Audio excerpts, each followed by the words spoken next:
నాది జగన్ అన్న. ఎందుకన్నా ఏం చేశారు మీకు? దేనికి? మీ ఇంటికి ఏం మంచి పని చేశారు? ఎవరికి? ప్రతి ఒక్కడికి ఉపయోగపడుతుండు, ప్రతి ఒక్కరిని ఏం చేస్తుండు. ఈ దుర్మార్గంలో మొత్తం ఏకమైనారు, ఏం పీకలేరు. వచ్చేది జగన్ దడ్డి చుక్క. పవన్ కళ్యాణ్ తొక్కేస్తాడు. నేను బయట దాని గురించి మాత్రం పాన్ లేదు, నా సుడి లేదు. దడ్డి చుక్క. వాడు వాడు సొంత పత్రం చేస్తే వాడు ఇద్దరికి వాడు ఎప్పుడైతే నాశనం వీడు సాగుకు తెచ్చుకోండు. వాడు బేకలేరు, జగన్ బేకలేరు,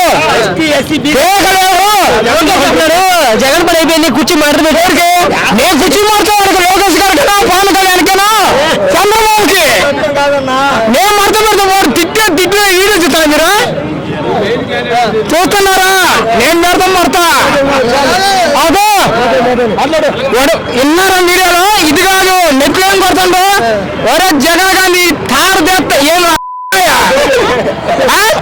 వాడంతా వాడు దమ్ము దారి ఉంటే మా బజల ముందు వాడు మాట్లాడుతున్నాడు. మా బజలు ఫోన్ తీసినాడు. వాడు బజలు కూర్చున్నాడు. అసలు దమ్ము ధైర్యం ఇదేనా పబ్లిక్ ట్యాక్సింగ్ వచ్చేది? అలాగే ఎన్నొద్దు వచ్చేది మడత భర్త, వచ్చేది జగన్. తీసుకుంటారా మారుతారా చేసుకో. చెప్పు. అట్లాగే వాళ్ళందరూ పొత్తులు వస్తారు కదా, జగన్ గొప్పగా గెలవగలరా? 100 మందిని పెట్టుకో, 100 పెట్టుకో, ఏదైనా చేసుకో. సింహం సింగిల్ గా అవుతుంది, సింహం సింగిల్ గా అవుతుంది. దడ్డి సొట్ట చదువుతున్నా సింహం సింగిల్ గా వద్దు. వచ్చేది జగన్. పవన్ కళ్యాణ్ జగన్ పట్టుకోండి ఒక రాష్ట్ర ముఖ్యమంత్రి.